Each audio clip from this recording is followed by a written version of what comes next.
Welcome back to another instalment of New Zealand's Bird of the Week, where in this video I will be talking about the South Island robin, birds that are notable for being quite confiding, often approaching people without hesitation and hopping around the forest floor. I hope you enjoy. South Island robins are birds which are familiar to those who venture into the South Island's backcountry, occurring in forest and scrub habitats where they spend much of their time foraging on the ground, and can be recognised by their erect stance and relatively long legs.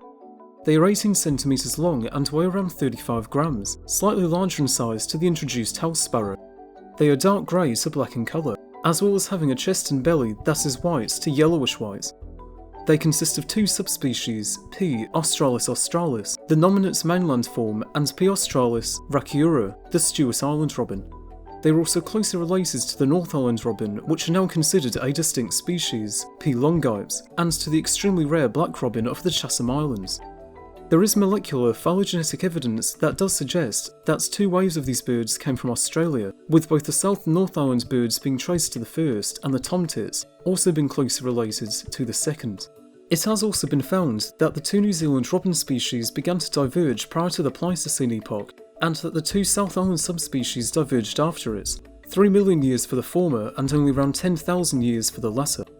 South Island robins differ from their northern relatives by having darker grey heads, necks and backs, with a more distinct white to yellowish belly. North Island robins are more of an overall greyish colour, with them possessing a small patch of white on their bellies.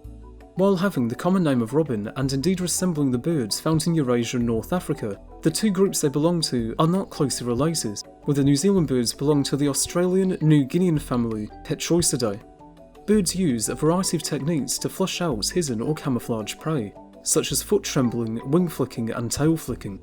Much of their common prey consists of earthworms, beetles and other arthropods foraged from the leaf litter that comprises much of their diet.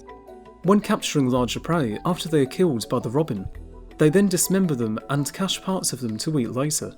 They will also eat small fruits in summer and autumn, particularly during droughts when fewer invertebrates are available. Because of their high metabolic rate, birds may also have to spend as much as 90% of their day foraging or storing during winter. Birds are monogamous and non-migratory, remaining in their breeding territories year-round, beginning their nesting in July, with the females being solely responsible for nest building and incubation, while the male provides the females and the hatchlings with food 2 to 3 times an hour. They lay 2 to 4 eggs in an open cup nest, either in tree forks or inside tree cavities, with incubation lasting 18 days and the chicks fledging after 21. When birds are regularly exposed to people, such as along public walking tracks, they become attracted to people due to the disturbance of the forest floor, and will often approach very closely, with some even standing on people's shoes and or equipment, as well as flying close by.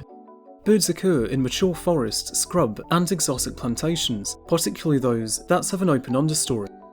Birds were historically found throughout lowland forests in the South Island, but were rapidly fragmented after the drastic habitat clearance that occurred by both Maori and Europeans.